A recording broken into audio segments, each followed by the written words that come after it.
In this session, we want to talk about issues that confront family businesses. Family businesses are another type of small business. They play an important role and contribution to economies. They're often overlooked. We often consider small business to be the main sector, as indeed it is. It's by far the largest of the two. But family businesses are an important, if you like, subset of small businesses. They have this extra dimension. They are based within family units or based on family units, and they've been developed by families who may still be involved in their day-to-day running. So as such, they have an extra dimension, an extra complexity, if you like. They have all of the issues that confront small businesses, plus they have the issues that confront families. And this can lead to a lot of complexity in the running and management of family businesses. We'll talk about this as we go through. Established family businesses are passed through generations and run for many years. And that's what we normally think of as family businesses. They're set up in a particular time period by some member of a family, and they flourish, they're successful, and when that person retires or dies, that person will hand it on to the next generation of his or her family, who will then go on to maintain the business and perhaps grow the business further, and again pass it on to the next generation. So we tend to consider family businesses as developing over time in this format, passed on from one member of the family to the next, from one generation to the next. A family business is solely managed and run by members within a family unit. Well, again, that's our general perception or understanding of family business. However, it depends on the size of the business. At least to some extent it depends on the size of the business. Small businesses, which may be, let's say, a retail outlet, let's say a florist or a butcher shop, then we would expect that to be passed on over time from perhaps father to son or father to daughter and passed on again. And so it tends to come down to generations in that way. So it tends to be run by members of the family unit. But as there are other businesses that may be family businesses which have grown over a period of time, and because of the increased complexity of the business, because of the growth, it may have employed specialists and consultants from outside and perhaps have rewarded these with shares in the business. So the shareholding within the business may be diluted. It's not just family members. There may be external people involved in the management and in the making the various inputs into the business decision making. So when we think of it run solely, it depends really to some extent on the size of the business. Larger family businesses tend to have a much wider involvement. The main control in decision making lies within senior family members. That tends to be true. It tends to be in more traditional family businesses, at least, where decisions have to be made and the person who runs the business will perhaps seek advice and will consult with other members of the family regarding the decision and regarding the best way forward. But again, it depends on who's involved in the business. It may be that the decision is complex and they may seek the opinion of experts and consultants and others. And these other people may be involved in the business as well. They may have roles within the business, managerial roles within the business, and they may be consulted. But there is a strong family connection. That's the point. That's what makes it a family business. There is a strong family involvement. Now, some definitions of family businesses, and that's the reference on the slide. Well, ownership and control by a family unit. Generally speaking, to be a family business, we would expect the family to control the business. They may not have 100% of the shares in the business. They may have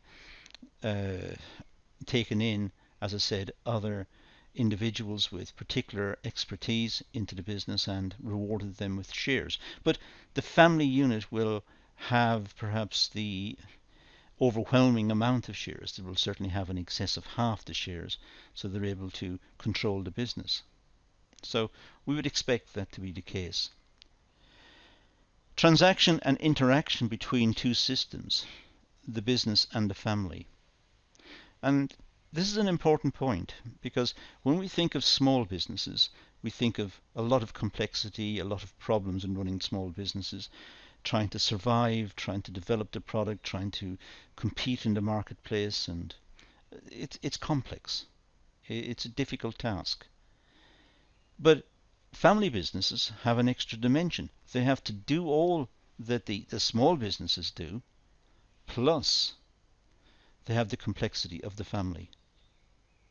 They'll have the various personalities within the family who may not always agree. There may be rivalries within the family, and arguments and disputes, and it may be a problem having the family involved. But it is a family business, so it belongs to them, so they have every right to behave in this way. But it is an extra complexity over and above the business complexity that we see with more traditional small businesses. Two or more, I should say, family members must own and manage the business. Generally, that fits in with the requirements, the legal requirements for the formation of a limited company. There must be more than one person forming the limited company. There must be two or more. If it's a very small business, up to a maximum of 7. But 2 or more members must own and manage the business. Now, typically we find those from within the family unit. Perhaps a senior member of the family, and for succession reasons, perhaps a younger member of the family who is involved in the business and who's really learning the ropes, learning how the business runs, watching the older member of the family and watching the managers and learning about the business, learning by doing. Specific family involvement in business decisions and actions. It's generally the case that when the business is drawing up its strategic plan, let's say it's planned for the next 5 years or the next 7 years, it will consult with the family. It'll explain what it wants to do and the direction it wants to move in, and the implications of this. After all, the family will in a sense be foregoing dividends, foregoing their share of the profits to perhaps finance the strategic plan. So they are consulted, and they will perhaps be even involved in the drawing up and monitoring of the strategic plan. So generally speaking, we would expect family members to be involved. The intentions to continue transfers between generations. So the intentions is to continue the transfers between generations. Small family businesses, we would expect the person in charge to be a member of the family. We would expect that person to pass it on, succession planning, pass it on to another member of the family, perhaps that person's son or daughter, or perhaps his or her nephew, or his or her brother, and so on. We would expect this sort of succession. It's a family business. So to keep it in the family, it'll move in that direction. Now, that's a good thing because it gives certainty, but it's also a bad thing to some extent because the person who's taken over may not have the requisite skills and competencies to run the business. So it doesn't mean the best person for the job is being picked. Some concerns with family businesses. Well, families tend to maintain control over the issue of shares and are more reluctant to sell shares to raise finance for growth.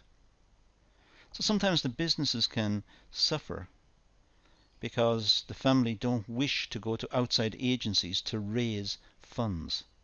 They like to keep it within the family. It's the family business. And they don't want outsiders getting involved or having a say in the business.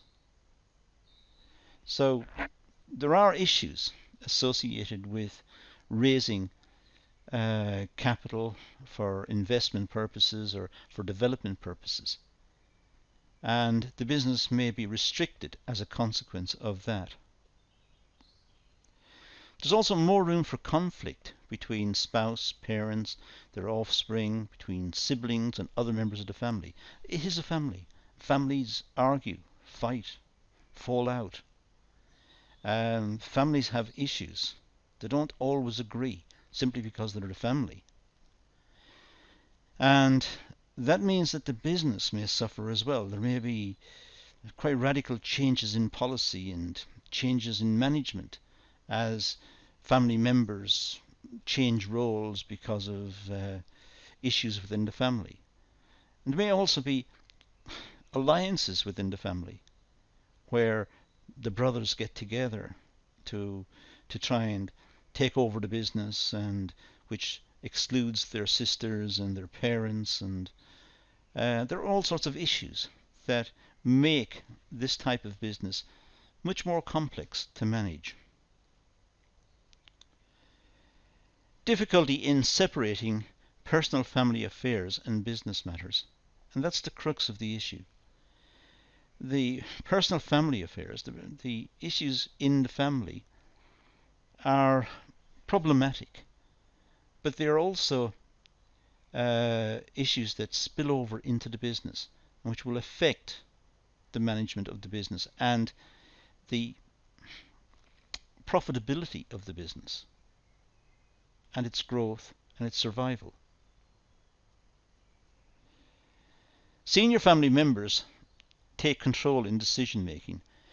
They're more experienced and may not take the opinions of least experienced members of the family.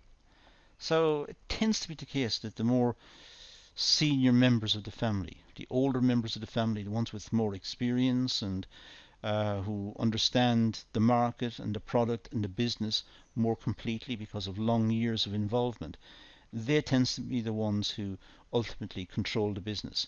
But succession planning, they must hand it on at some stage. They must retire or they may die. So they must prepare for these eventualities and must have someone ready to take over. So we would expect to see within the business a very senior member of the family running the business, making decisions and so on.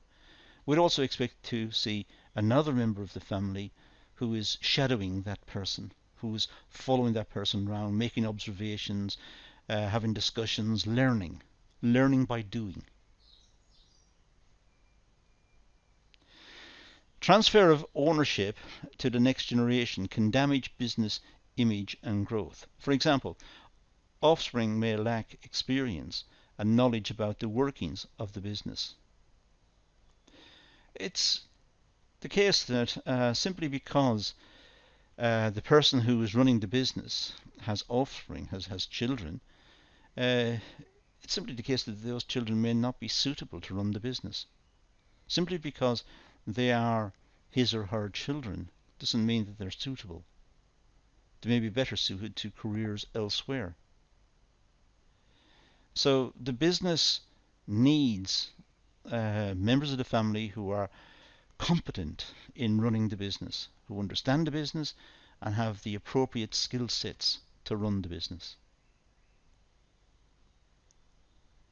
Sibling rivalry for power is a major source of conflict in family businesses and can result in misjudgment and poor decision making. Within families, brothers and sisters often vie for position. They often argue, fall out, have disputes. They're trying to gain an advantage one over the other, and alliances within the group may form. The brothers may get together to dispossess the sisters, and so on, the other way around, whatever. The point is, there are rivalry situations within the family unit, and that will affect the business. If they are involved in the business or involved in the decision making of the business, the decisions may not be in the best interest of the business. They may be designed to hurt members of the family rather than develop the business.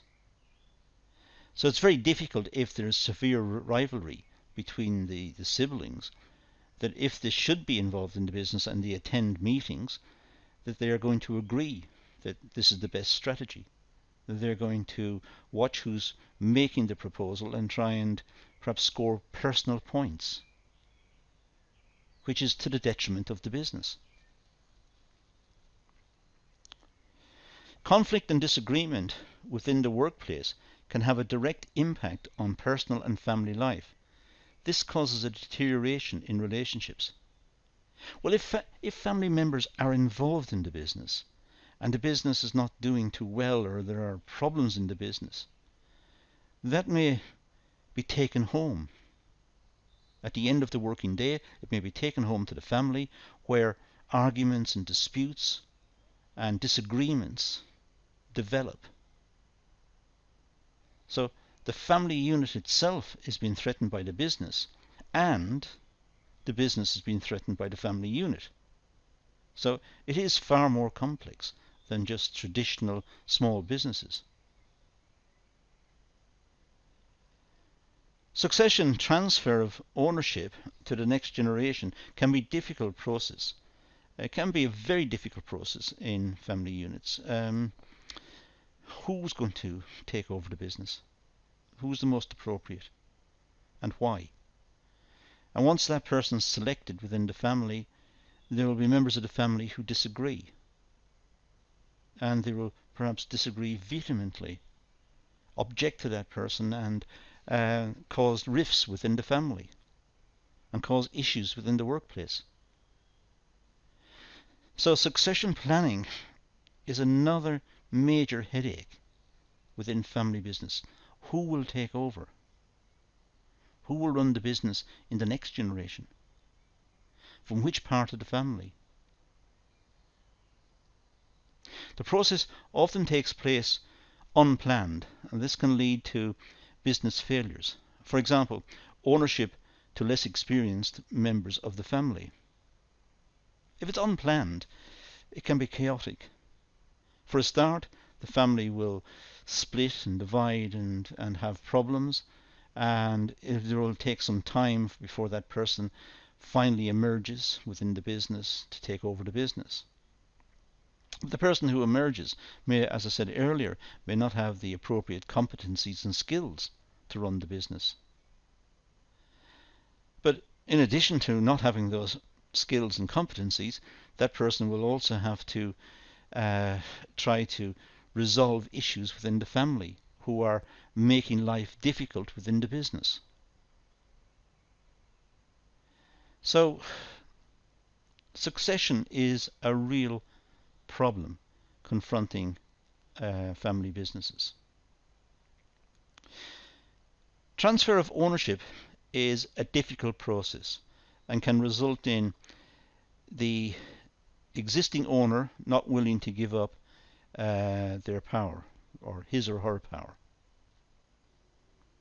So if the transfer of ownership is difficult, if appointing a successor is difficult, the chances are the person who's currently doing the job, perhaps the CEO, will want to stay in power until some sort of amicable arrangement is reached within the family as to who's going to take over.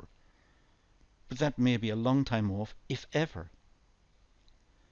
And the problem about succession planning is it should be orderly. It should be planned in advance.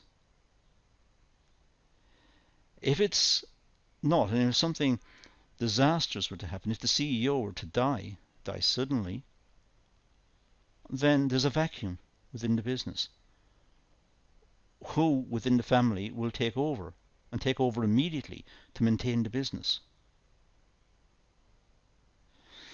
So existing CEOs may continue because the worry of not splitting the family and selecting the right person from within the family, but there's the risk there of problems should something disastrous happen. Existing members may may care little about business activity if they're not in control. And that also is a problem, that it may be that family members still have voting rights within the business, but they don't really care that much about the business because they're not involved on a day-to-day basis. So when something major is happening and they are required to vote, they may not take it seriously. Again, damaging the business. If they're not involved, but they've got shares in it and they're asked to vote and make decisions, they don't really mind. Perhaps they do receive some return on the investment every year, but that's the extent of their involvement. So they may not be that motivated about the business, that interested in the business. Of course, they may also resent their successor. Family members who finally agree on a successor. So the CEO now has someone in the business from the family watching him or her, learning by doing, watching the business as it develops and grows and so on. But the rest of the family don't like that person.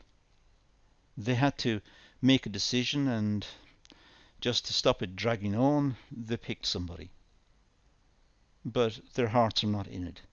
And certainly some members of the family may resent it because they feel that was their turn. They should have had that job, not the person who got it. So there may be jealousy involved, which again is very destructive. So may not plan adequately. The transfer of ownership may not have been planned out properly. Perhaps it was based on emotions rather than objectivity. Perhaps within the family, the person who had most skills and competencies was overlooked because there was an emotional response towards someone else. The family felt it was his or her turn to be involved in the business, which is not a good decision. It's not a good decision because that person may not have the skills and competencies, whereas the other one does, but that one was overlooked. So the planning process for succession needs careful attention also. Now, family businesses must be carefully managed and conflict must be dealt with as soon as it arises. And as we've seen from the previous slides, there's plenty of opportunity for conflict in family businesses. If it's a very small family business, as I said, a florist shop or a small shop on the high street, then yes, it may be resolved quite easily. But if it's a small business with several members of staff, and then it becomes more complex. To avoid conflict, personal, family and business affairs must be kept separate. But that is extremely difficult to do. Trying to keep personalities and personal issues and family issues and business issues, trying to keep those separate, when in fact the family are involved in a sense, all three. They all have personal opinions and ambitions and requirements and aspirations. They've all membership of the family, and they have likes and dislikes within the family. And the business itself will have issues about growth, performance, investment, market share, all the traditional things we associate with business. So trying to keep those separate is almost impossible, if not impossible. So nonetheless, that's the objective. Successors may not value the business and its assets like family members who built the business. That's another problem. At some stage, the business was developed by the family, perhaps an entrepreneurial member of the family set up the business, and over time the business developed, and eventually that person passed it on through good succession planning to another member of the family, and so on. But at some stage, the successor to the business may have not the same ethic or the same view of the business, and they may not value the business in the way that other members of the family, particularly in the past, did. Perhaps the successor may see the business as old-fashioned or in need of reform or change, and if it does that, it'll lose its appeal perhaps to many of the customers who see it as a family business. So again, issues. It is important for potential successors to show their capabilities before they take ownership. But it depends on the timescale. If it's carefully planned out in advance, then the person could be groomed into position. It could be that the person is sent off to study an appropriate skill for that business. It could be the person is sent off to gain a business qualification. So they are carefully prepared to be involved in the business. But there are also issues of non-compliance, in a sense. The successor doesn't want to do this.